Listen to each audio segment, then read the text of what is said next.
हरि ओम।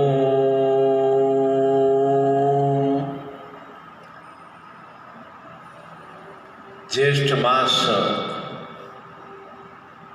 पूरे 12 महीनों में सबसे बड़ा मास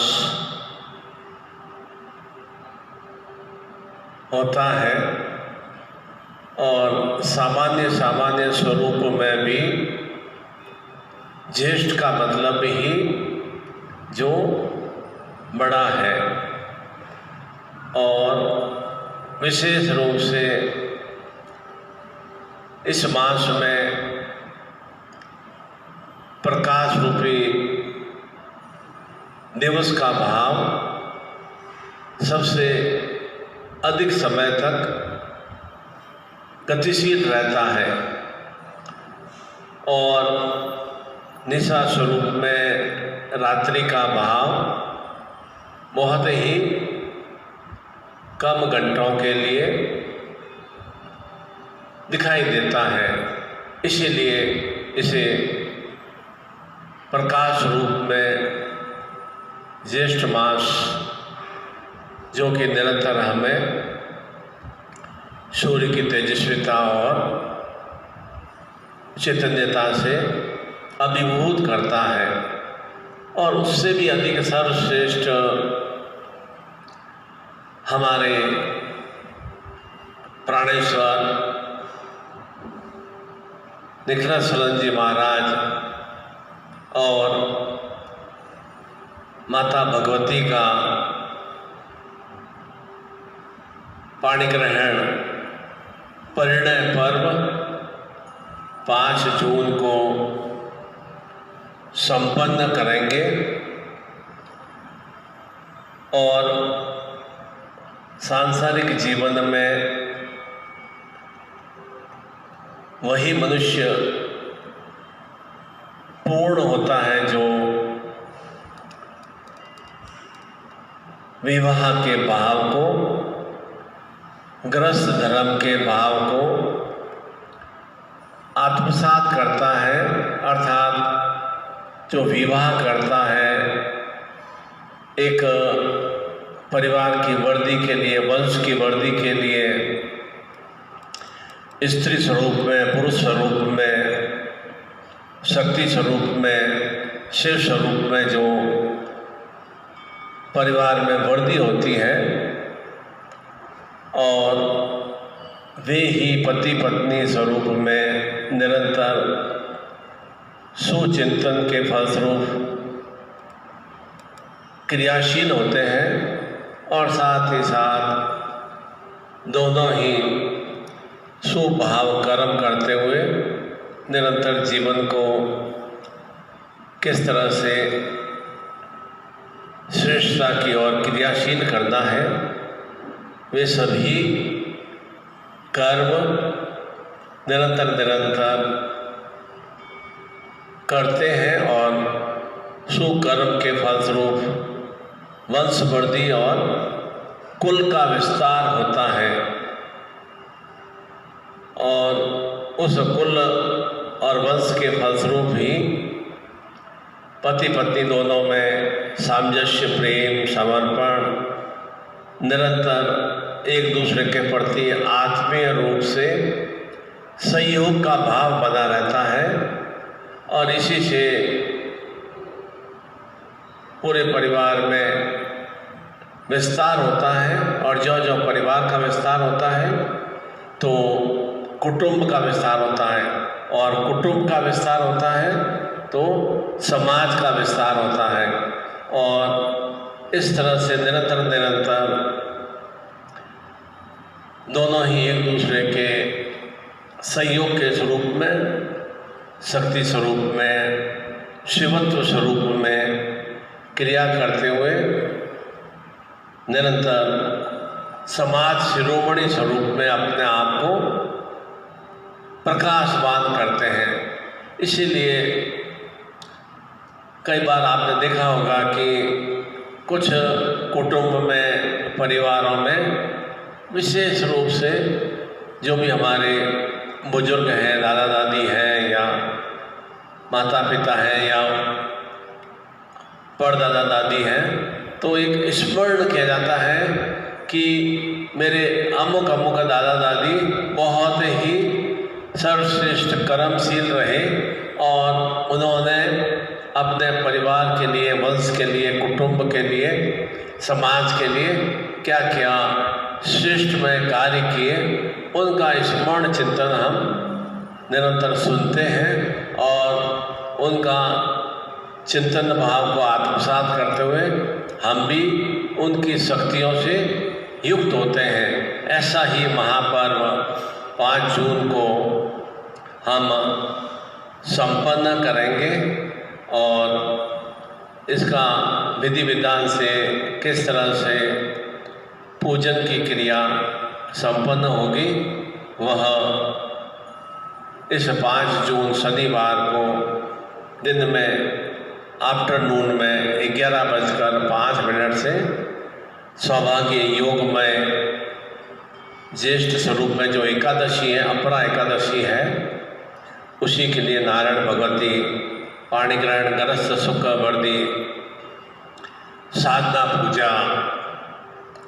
विधि विधान से संपन्न की जाएगी। हम भले ही किसी भी कुल में या वंश में या धर्म में हमने जन्म लिया हो, परंतु उससे भी अधिक श्रेष्ठमय स्थिति तब बनती है जब हम किसी श्रेष्ठ महापुरुष के व्यक्तित्व को आत्मसात करते हैं और ऐसा ही श्रेष्ठमय स्वरूप में हमारे प्राणेश्वर, हमारी शक्ति स्वरूपा माता भगवती और सद्गुरुदेव नित्यानंद जी महाराज के स्वरूप में, जो कि उनका 75वां परिणय पर्व है, 75वां विवाह उत्सव पर्व है। और इस 75वें विवाह उत्सव पर्व को हम सब परिवार संपन्न करते हैं तो निश्चित रूप से हमारे भीतर में भी सुसंस्कारों की वृद्धि होती है। जिस तरह से हम अपना जन्मदिवस संपन्न करते हैं, बच्चे का जन्मदिवस संपन्न करते हैं, अपने इष्ट का, सद्गुरुदेव का अवतरण पर्व संपन्न करते हैं, गुरु पूर्णिमा संपन्न करते हैं, ठीक उसी तरह से यह परिणय पर्व भी संपन्न किया जाता है। और इसी परिणय पर्व के माध्यम से जिस तरह से भगवान श्री राम का अभ्युदय पर्व रामनवमी जो चैत्र मास में आती है, जो कि चैत्र नवरात्रि की महानवमी को और रामनवमी हम संपन्न करते हैं, ठीक उसी तरह से भगवान श्री कृष्ण का अभ्युदय पर्व विशेष रूप से हम भाद्रपद मास की कृष्ण पक्ष की अष्टमी को, जन्माष्टमी दिवस पर हम उनका अवतरण पर्व को संपन्न करते हैं। और ठीक उसी तरह से राम जानकी विवाह पंचमी का पर्व हम मार्गशीर्ष मास की कृष्ण पंचमी को संपन्न करते हैं। भगवान सदाशिव महादेव और माता गौरी पार्वती का परिणय पर्व हम विशेष रूप से महाशिवरात्रि, जो कि फाल्गुन मास की कृष्ण पक्ष की प्रदोष दिवस में, त्रयोदशी दिवस में संपन्न की जाती है। अर्थात इस तरह से महान महान देव स्वरूप में उनके जन्मोत्सव पर्व को, परिणय पर्व को संपन्न करने के पीछे भाव चिंतन यही है कि हम उन दोनों के युग्म स्वरूप में, जिस तरह से माता सीता और भगवान श्री राम का परिणय पर्व बिहार में, नेपाल में बहुत ही भव्यता से संपन्न किया जाता है, और भगवान सदाशिव महादेव का और माता गौरी पार्वती का परिणय पर्व महाशिवरात्रि को हम संपन्न करते हैं। ठीक उसी तरह से पौष मास की कृष्ण पक्ष की जो द्वितीया तिथि होती है, उस समय भगवान श्री कृष्ण और रुक्मिणी का विवाह उत्सव पर्व संपन्न किया जाता है। ठीक उसी तरह से इस 5 जून शनिवार को भी हम अपने इष्ट, अपने प्राणेश्वर सदगुरुदेव डॉक्टर नारायण सिलवाली जी, जो सांसारिक रूप से उनका नाम है, और माता भगवती जो उनकी भारियाँ हैं, उनका हम परिणय पर्व दिन में 11 बजे से पूजन के साथ प्रारंभ करेंगे। और इस पूजन के माध्यम से निश्चित रूप से निरंतर सांसारिक ग्रस्त जीवन में जो झंझावत आते हैं, छोटे मोटे तूफान आते रहते हैं। तूफान का मतलब कुछ न कुछ विषम क्रियाएं होती हैं। उन विषम क्रियाओं से कलह रूपी स्थितियाँ पति पत्नी में बराबर बनी रहती हैं। एक दूसरे की बात को सुनते नहीं हैं, या उनको फॉलो नहीं करते हैं, या उनका परिपालन नहीं करते हैं। दोनों ही तरफ से कुछ न कुछ न्यूनता रहती है, पति की तरफ से भी और पत्नी की तरफ से भी। इससे कलह और तनाव की दूरियां बनती है, और साथ ही साथ इस कुस्थितियों के फलस्वरूप, विषमताओं, कलह, तनाव, दूरियों के फलस्वरूप अक्सर हम देखते हैं कि पति पत्नी में मनमुटाव हो जाता है, और इस तरह से स्थितियाँ आ जाती हैं कि वे दोनों ही, पत्नी अपने मायके में चली जाती है, पति अकेला ही रहता है, बच्चे बिल्कुल भी एक दूसरे के साथ में मिल नहीं पाते हैं, और बच्चों का जीवन भी खराब हो जाता है, बहुत ही विषम स्थिति में आ जाते हैं। और निरंतर इन दूषितता के फलस्वरूप जीवन बहुत ही परेशानियों और कष्टों से युक्त हो जाता है। इसलिए जितना आत्मीय और प्रेम भाव हम आपस में पति पत्नी में सहयोग स्वरूप में, मैं तो बार बार कहता हूँ कि पति पत्नी का सामंजस्य का भाव 50-50 का होना चाहिए। 50% मेरा भी समर्पण रहे, 50% मेरी पत्नी का भी समर्पण रहे। ऐसा भाव चिंतन रहेगा तो निश्चित रूप से हमारा सांसारिक पारिवारिक जीवन शिव गौरीमय, राम जानकीमय, कृष्ण रुक्मणीमय, निश्चित रूप से सदगुरुदेव, माँ भगवती और नारायणमय अवश्य हम उन श्रेष्ठताओं को आत्मसात करेंगे। और उसी के लिए विशेष साधनात्मक क्रिया, भाव चिंतन की पति मेरी बात को समझे, और मैं भी पूर्ण रूप से उनके प्रति गौरी स्वरूप में, पार्वती स्वरूप में, सीता स्वरूप में, शक्ति स्वरूप में उनको सहयोग प्रदान कर सकूं। और मेरे भी घर में गणपति कार्तिक की तरह, लव कुश की तरह परिवार की वृद्धि हो, वंश की वृद्धि हो, और उत्तरोत्तर धीरे धीरे उनके माध्यम से, संतान के माध्यम से उनमें सुसंस्कार आए, और वे संतानें भी आगे इसी तरह से निरंतर गृहस्थ जीवन का स्वभाव से पालन करते हुए निरंतर उच्चता की ओर क्रियाशील हों। और कहा जाता है कि सबसे बड़ी दिव्यतम साधना गृहस्थ धर्म का पूर्णता से पालन करना है। गृहस्थ संसार में हम शादी तो कर लेते हैं, विवाह तो कर लेते हैं, पर तो उस वैवाहिक जीवन को दोनों ही किस तरह से सामंजस्य रूप में क्रियान्वित करते हैं, वह विवाह सर्वश्रेष्ठ माना जाता है। खाली शादी करना और मनमुटाव रहे, कलह रहे, तनाव रहे, तलाक वाली स्थिति आ जाए, तलाक मिले भी नहीं, और निरंतर हम बहुत ही अधिक व्यथित और परेशान वाली स्थितियाँ रहे, तो वह विवाह कोई सुश्रेष्ठ में नहीं बन पाता है। और उसके कारण से किसी भी स्वरूप में परिवार में अच्छी वंश की वृद्धि, या किसी भी स्वरूप में परिवार में कुल की श्रेष्ठता की वृद्धि संभव नहीं हो पाती है। इसलिए सबसे बड़ी तपस्या, सबसे बड़ी साधना तपस्या करना पड़ता है। इसमें तपस्या का मतलब निरंतर अपने आप को एक संतुलित स्वरूप में बना के रखना होता है। जब संतुलित स्वरूप में बना के रखते हैं तो निश्चित रूप से पत्नी की तरफ से भी ऐसा भाव चिंतन रहे, पति की तरफ से भी ऐसा भाव चिंतन रहे, तो निश्चित रूप से उत्तरोत्तर जीवन में सुसंस्कारों की वृद्धि होती है, और उसी सुसंस्कारों के फलस्वरूप दीर्घायु आरोग्यमय स्थितियों की प्राप्ति करते हैं। और साथ में जो भी हम परिवार के भरण पोषण के लिए कार्य व्यापार करते हैं, उस कार्य व्यापार में भी सर्वश्रेष्ठ रूप में सुवृद्धि होती है। ऐसा ही यह नारायण भगवती पाणी ग्रहण ग्रस्त सुखवृद्धि महोत्सव हम 5 जून को दिन में, जो कि उस दिन शनिवार का दिवस होगा, और दिन में 11:05 से हम पूजन प्रारंभ करेंगे, क्योंकि उस दिन ही सदगुरुदेव जी विवाह के लिए अपने घर लूनी से प्रस्थान किया था। वह 11:05 का ही समय था और उस समय तो अनेक तरह के कोई विशेष साधन नहीं थे, बैलगाड़ियों में और पैदल ही बारात को जाना था और वे निश्चित रूप से वहाँ उस दिवस पर पहुँचे और उस समय 3 दिवसीय विवाहिक समारोह होते थे। तो उस 5 जून को उन्होंने माता भगवती के साथ अपने जो भी निखिल गोत्र है और जो उनका मुद्गल रूप से वंश का है, उस वंश की वृद्धि के लिए वे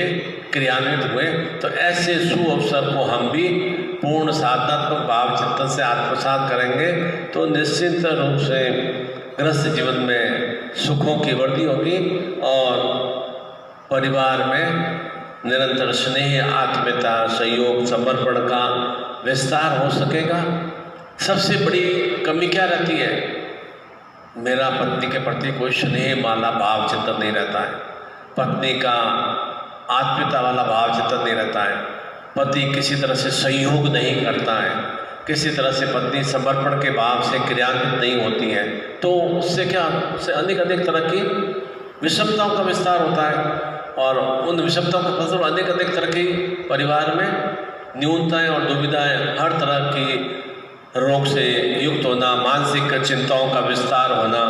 परिवार में कलह की स्थितियों का विस्तार होना, संतान आज्ञाकारी नहीं बनना और अनेक पारिवारिक जो हमारे सदस्य हैं वे हमें सहयोग नहीं कर पाते। वे भी देखते हैं कि ये पति पत्नी आपस में किसी तरह से उनमें सामंजस्य नहीं है, प्रेम नहीं है, स्नेह नहीं है, तो वे उस जो न्यूनता का वे बहुत अधिक सदुपयोग कर पाते हैं और वे उसका दुरुपयोग करते हैं, जिसके कारण से हमें और अधिक विलगित करने की और हमारे अंदर शत्रु भाव में और अधिक वृद्धि करते हैं। और मैं तो बार बार कहता हूँ कि सामान्य स्वरूप में सांसारिक व्यक्ति स्वयं की बुद्धि से काम नहीं लेता है, केवल और केवल दूसरों की कुबुद्धि के फलस्वरूप भी वह कार्य करता है। अधिकांश कार्य हमारे क्यों खराब होते हैं? क्योंकि हम दूसरों की बुद्धि से कार्य करते हैं। इस कारण से हमारे कार्य बहुत ही अधिक विषमताओं से, तकलीफों से, परेशानियों से युक्त होते हैं। स्वयं की सद्बुद्धि जो भगवान ने प्रदान की है, सद्गुरु ने जो ज्ञान प्रदान किया है, उसका हम बहुत ही क्षणिक रूप में ही उसका उपयोग करते हैं। इसी कारण से परिवार में इतना तनाव और कलह और अकाल मृत्यु का भाव चिंतन और दूरियां और तलाक वाली स्थितियों का विस्तार होता है। उन सभी से निवृत्ति के लिए और ऐसे महामारी के कोरोना काल में हम अपने सद्गुरुदेव और आद्याशक्ति भगवती का अनुसरण करते हुए इस महोत्सव को सब परिवार अपने बच्चों के साथ, पति पत्नी, माता पिता के साथ हम संपन्न करेंगे तो निश्चित रूप से सद्गुरुदेव में चेतना का विस्तार होगा। और इसके लिए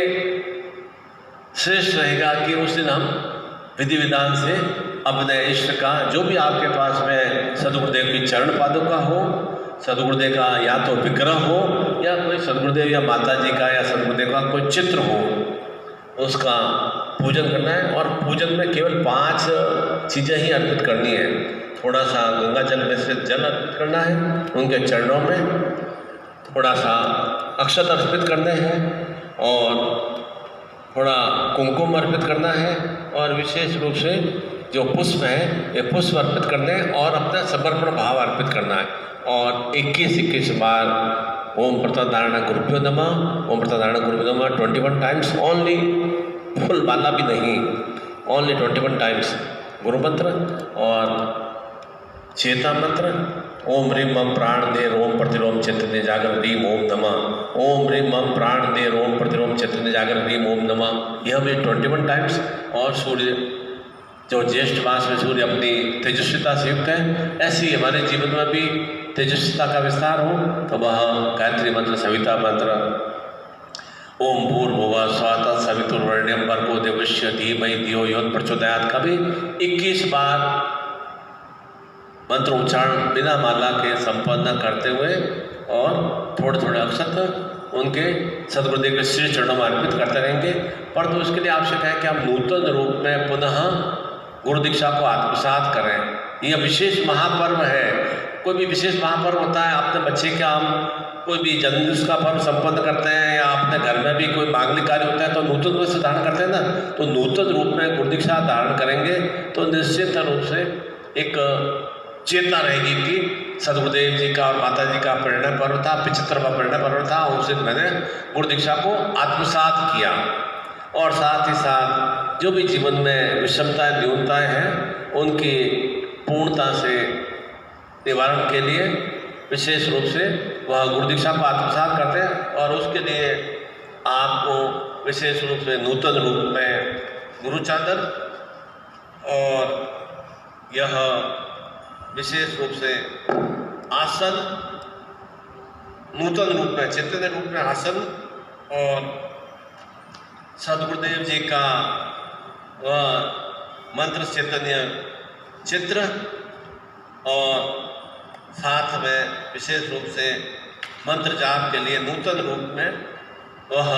स्फटिक, जो कि सभी ही मालाओं में सर्वश्रेष्ठ होता है, वह स्फटिक की माला और सदगुरुदेव का गुरु मंत्र और भगवती लक्ष्मी का मंत्र, चेता मंत्र, गायत्री मंत्र का विशेष कार्ड और यज्ञोपवीत, जिससे कि हम आर्य शक्ति से युक्त हो सकें। और साथ में दैनिक साधना विधि की पुस्तक और एक विशेष रूप से रक्षा सूत्र है, साथ में रक्षा सूत्र है जो कि सीधे हाथ में किसी भी परिवार में सदस्य से धारण कराएं, और कुमकुम जो कि शुभ्रता का और मांगलिक कार्य का स्थितियों को प्रदान करता है, वह कुमकुम भी थोड़ा थोड़ा अर्पित करना है। और हर गुरुवार में इस तरह से पूजन करें। जो भी आपका छोटा चित्र हो या नई चित्र हो, कोई बात नहीं, तो किसी भी सुपारी को भी सदगुरु में के चरण मानकर उसके ऊपर कुमकुम अर्पित करें। और विशेष रूप से वह चैतन्य स्वरूप में नजर बाधा दोष के लिए आपके ये कुछ सामग्री साथ में व्यवस्थित की गई है, जिससे कि उसके 7 चुटकी, इस में से 7 चुटकी आपको किसी भी कटोरी में लेना है और मिट्टी के दीपक में उसे 7 चुटकी लेने के बाद नजर बाधा निवारण के लिए गुरु मंत्र बोलते हुए 7 बार अपनी संतान के ऊपर घुमा के उसे उस मिट्टी के दीपक में उसे भस्म कर देंगे। दूसरा वापस लेंगे। पत्नी को भी कोई कष्ट हो तो पत्नी के लिए भी नया रूप में या इस तरह का उसमें से 7 चुटकी लेना है और गुरु मंत्र करते हुए उस 7 चुटकी को मंत्र के बाद में उस अग्नि में भस्म कर देंगे। किसी के लिए भी हो तो वह नूतन रूप से इस तरह से हम गुरु दीक्षा को आत्मसात करते हैं तो निश्चिंत रूप से एक जीवन में चैतन्यता का भाव का विस्तार होता है और हम अपने आप को नारायण स्वरूप में, विष्णु स्वरूप में, शिव स्वरूप में, माँ आद्याशक्ति भगवती स्वरूप में निश्चित रूप से उन चेतनाओं से अभिभूत होंगे। और साथ ही साथ हमें इस मंगलमय शुभ अवसर पर, यह बहुत ही श्रेष्ठ मंगलमय अवसर है हमारे लिए कि हम पूर्ण आत्मीय चिंतन भाव से अपने सदगुरुदेव का, वंदे माता जी का यह परिणय पर्व संपन्न कर रहे हैं। उस पाणिग्रहण ग्रस्त को निरंतर अपने भी जीवन में विस्तार करने के लिए अखंड सौभाग्य, धन, वैभव, यश, लक्ष्मी, कीर्ति युक्त ध्रुव तारामय चेतना को आत्मसात करने के लिए हम अपने पति पत्नी जो युग्म रूप में है, मैं कैलाश चंद्र, मेरी पत्नी शोभा देवी, युग्म रूप में जो भी है उनको दोनों का एक साथ जॉइंट फोटो भेजना है, अलग अलग फोटो नहीं भेजना है। और युग्म रूप में आपका पुत्र भी है और पुत्र वधू भी है, उसका भी अलग से फोटो भेजना है। आपकी पुत्री है और दामाद है, उसका भी युग्म रूप में फोटो भेजना है। और इसके अलावा यदि आपके माता और पिता दोनों ही हैं, उनका भी युग्म रूप में फोटो भेजकर विशेष रूप से नारायण भगवती पाणिग्रहण ग्रस्त सुख वर्दी की दीक्षा को आत्मसात करते हैं। तो निश्चित रूप से बहुत ही आनंदमय, हर्षमय, चैतन्यमय हमारा जीवन निर्मित होता है। और हमारा सबसे अधिक प्रयास क्या रहता है कि मुझे मानसिक शांति मिले, मुझे आत्मिक सुख की प्राप्ति हो। यह नहीं कि मुझे मिष्ठान मिल गया इससे मुझे आत्मिक सुख मिल जाएगा, या मुझे अच्छा बिस्तर मिल गया उससे आत्मिक सुख मिल जाएगा, या गाड़ी मिल गया उससे आत्मिक सुख मिल जाएगा। केवल आत्मिक सुख मिलता है मेरे साथ में मेरी पत्नी, मेरा पति किस तरह से मेरे प्रति सहयोग कर रहा है, मेरी परिवार के मेरे बच्चे मेरे साथ में किस तरह से सहयोग कर रहे हैं, मेरे आज्ञा को मान रहे हैं। तो उसके लिए परम आवश्यक है कि हम पहले स्वयं को, अपने आप को उस तरह से क्रियान्वित करें। और क्रियान्वित करेंगे तो निश्चित रूप से हमारी संतान, हमारे पुत्री दामाद और उनके आने वाली पीढ़ियाँ, हमारे पोता पोती भी निश्चित रूप से उन सुसंस्कारों से युक्त हो सकेंगे। तो वह परिवार हमारा एक बहुत ही श्रेष्ठ में कुटुंब स्वरूप में निर्मित होता है। जिस तरह से भगवान श्री राम ने, माता सीता ने रघुकुल का विस्तार किया, भगवान श्री कृष्ण ने यदुवंश का विस्तार किया, तो निश्चित रूप से हम भी उस तरह से अपने कुल का, अपने परिवार का, अपने वंश का इसी तरह से सुभाव से विस्तार कर सकते हैं। उसमें कोई बहुत ही एक दुविधा या कलिष्ठ वाली स्थितियाँ भी नहीं है। केवल और केवल मैं बार बार ये कहता हूँ कि एक दूसरे के प्रति समर्पण का भाव, सहयोग का भाव होना चाहिए। और यदि यह समर्पण, सहयोग या आत्मीयता, स्नेह, प्रेम नहीं है तो निश्चित रूप से उसको प्राप्त करने के लिए आप दोनों को यह नारायण भगवती पाणी ग्रहण ग्रस्त सुख दीक्षा से युक्त होना ही चाहिए। दोनों को एक साथ ही दीक्षा प्राप्त होगी, उसके लिए अलग अलग राशि भेजने की आवश्यकता नहीं है। कैलाश चंद्र और शोभा ने एक रूप से फोटो भेजा, दोनों को यही विशेष रूप से नारायण भगवती पाणी ग्रहण ग्रस्त सुख की दीक्षा प्राप्त हो जाएगी। मेरे बच्चे ने, विदित ने और निधि ने युग्म रूप से फोटो भेजा, तो उनको भी अलग रूप से दक्षिण राशि के माध्यम से नारायण भगवती पाणिग्रहण ग्रस्त सुख की दीक्षा प्राप्त हो जाएगी। पोता पोती है, नाती है,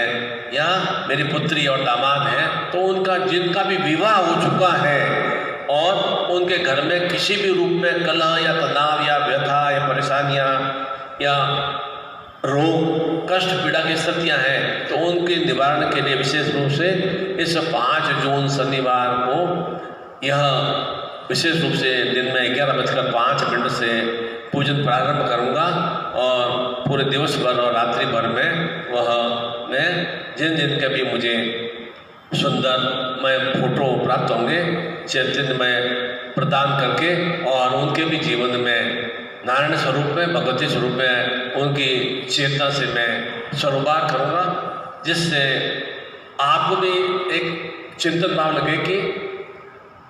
50 वर्ष व्यतीत होने के बाद, 70 वर्ष, 80 वर्ष व्यतीत होने के बाद भी हमारे जो नाती पोता है या पड़पोते हैं हमारा स्मरण करें कि ये हमारे दादा दादी थे, ये हमारे परदादा परदादी थे, ये हमारे परदादा परदादी थे, ये हमारे, तो उनका एक चिंतन, क्योंकि हम भीतर में अपने आप को किस तरह से सुश्रेष्ठ में बना पाते हैं, उसी के लिए यह सर्वश्रेष्ठ महान स्वरूप में अवसर है। और ऐसे ज्येष्ठ मास में अपने आप को सर्वश्रेष्ठ में बनने के लिए, श्रेष्ठ में बनने के लिए, और जो भी विसंगतियाँ हैं, जो भी न्यूनताएँ हैं, उनको समाप्त करने के लिए केवल और केवल सुकर्म होना चाहिए, अच्छा कर्म हो, अच्छे भाव चिंतन हो, और साथ साथ में साधत्व क्रिया भी हो। बार बार मैं कहता हूँ कि कोई भी तरह का कष्ट, पीड़ा, रोग, बाधाएँ हैं, दवा भी बहुत ज़रूरी है, और दवा के साथ साथ धुआं भी ज़रूरी है। केवल दवा से ही कोई रोग में इस तरह से निवृत्ति नहीं प्राप्त होती है, और केवल साधना या पूजा अर्चना से भी रोग से निवृत्ति प्राप्ति होती है। जब दवा का सहयोग और उस जो भी बीमार या कोई भी न्यूनता है उसके निवारण के लिए वह साधत्व क्रिया, पूजा साधना के रूप में अपने इष्ट से, अपने सदगुरु से दीक्षा के स्वरूप में आत्मसात करता है, तो कोई भी तरह की दरिद्रता हो या रोग में स्थितियाँ हो, कला में स्थितियाँ हो, संतान नहीं प्राप्त हो रही हो, या अनेक तरह के शत्रु बाधाएँ हो, या घर में कोई अच्छी उन्नति नहीं हो रही हो, तो वे निश्चित रूप से सब ये विसंगतियाँ अवश्य समाप्त होती हैं। और बहुत ही आनंद और प्रसन्नता से मुझे यह कहने में बहुत ही हर्ष हो रहा है कि पिछले सप्ताह भर से मैं बराबर चंद्रग्रहण के बाद में अनेक श्रेष्ठ में साधकों से वार्तालाप संपन्न किया। उन्होंने अपनी व्यथा और परेशानियाँ बताई, तो उनके लिए जैसा जैसा मैंने निर्देश प्रदान किया है वह निर्देश का भी पालन यदि उस दिवस पर 5 जून को संपन्न कर लेते हैं तो निश्चित रूप से उनके जीवन में भी सुस्थितियाँ सुश्रेष्ठताओं की वृद्धि हो सकेगी। क्योंकि कहा जाता है कि किसी भी कष्ट या पीड़ा या रोग को जितना हम लंबे समय तक भोगते हैं ना, उतना वह रोग कष्ट या पीड़ा जटिल सी स्थिति में आ जाती है।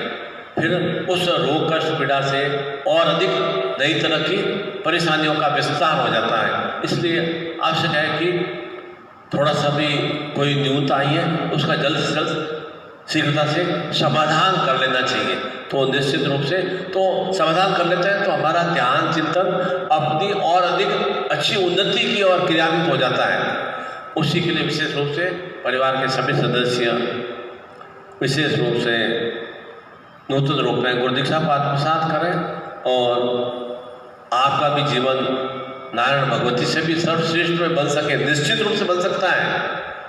अपने आप में इस प्रेम स्नेह आत्मिकता आनंद हर्ष और जो भी सौंदर्य आकर्षण का भाव चिंतन है, कामदेव अनंग शक्ति का भाव चिंतन है, ऊर्जा शक्ति का भाव चिंतन है, वह ऊर्जा शक्ति से आप अभिभूत हो सकते हैं, युक्त हो सकते हैं। उसी के लिए वह नारायण भगवती पाणिग्रहण गृहस्थ की दीक्षा से युक्त होंगे। तो निश्चित रूप से जीवन में सद्गुरुदेव में शक्तियों से और माँ आद्या शक्ति की भगवती की शक्तियों से युक्त हो सकेंगे। और इस तरह से पूजन संपन्न करने के बाद यदि आपके पास में घर में शंख हो तो शंख का अवश्य ध्वनि करें, और शंख नहीं हो तो जो भी आपके पास में घंटी हो वह घंटी आप अवश्य बजाएं और गुरु आरती और शक्ति की आरती संपन्न करें। मैं आपको बताता हूँ शंख का ध्वनि किस तरह से होता है। उससे कोई भी तरह के जो भी असुरवृत्ति के जो झिंगूर और जो कीट पतंग होते हैं ना, वे सब उस गुंजन में भस्म हो जाते हैं। घंटी का उच्चारण करने से निश्चित रूप से जो भी असुर आत्माएं होती है ना, वे उस घंटी के श्रवण से वे दूर हो जाती है, समाप्त हो जाती है। इसलिए निरंतर आरती के समय और उससे जितना हम शंख का ध्वनि का उच्चारण करते हैं ना, तो मान के चलो हमारे फेफड़े हमारे लंग्स उतने ही स्वस्थ हैं।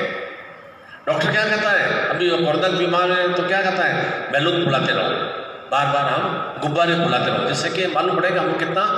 ऑक्सीजन को निकाल रहे हैं, ग्रहण कर रहे हैं और कार्बन डाइऑक्साइड को निकाल रहे हैं। जितना बार बार हम बैलून को फुलाएंगे तो उससे हमारे लंग्स के अंदर जो भी जर्म्स हैं या जो जाम हो गए वे सब स्थितियाँ समाप्त हो जाती हैं। इसलिए शंख की ध्वनि का भी आप श्रवण करें।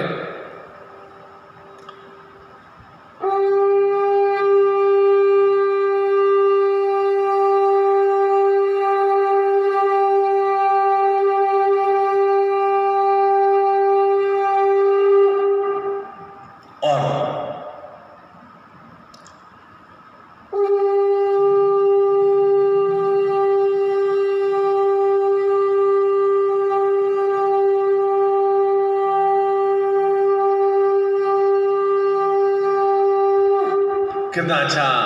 मधुर भाव लगता है इस तरह से शंख की ध्वनि का उच्चारण होता है। और तो बाकी तो कोई भी हम संगीत बजाते हैं या कोई भी और अधिक म्यूजिक बजाते हैं तो हमें बहुत ही अप्रिय सा लगता है। पर तो यह शंख की ध्वनि या घंटी की ध्वनि हम जब भी सुनते हैं तो एक मन में समर्पण और आस्था का भाव चिंतन का विस्तार होता है। और निरंतर आपके भी परिवार में आपके प्रति ऐसी ही आपके जो पुत्र वधुएं हैं, नाती पोते हैं और जो भी आपकी संतानें हैं वे भी आपके प्रति पूर्ण आस्था रखें, आपके प्रति समर्पण भाव रखें और निरंतर आप दीर्घायु जीवन से युक्त हों, आरोग्यमय शक्तियों से युक्त हों। ऐसी मैं आप सभी के लिए इस 5 जून को सर्वस्वरूप में जीवन में मंगलमय स्थितियों के विस्तार के लिए नारायण भगवती पाणिग्रहण शक्तिपाद दीक्षा से मैं युक्त करूँगा। ध्यान रखें 5 जून को दिन में 11:05 से लाइव रूप में हम पूजन संपन्न करेंगे। हरि ओम।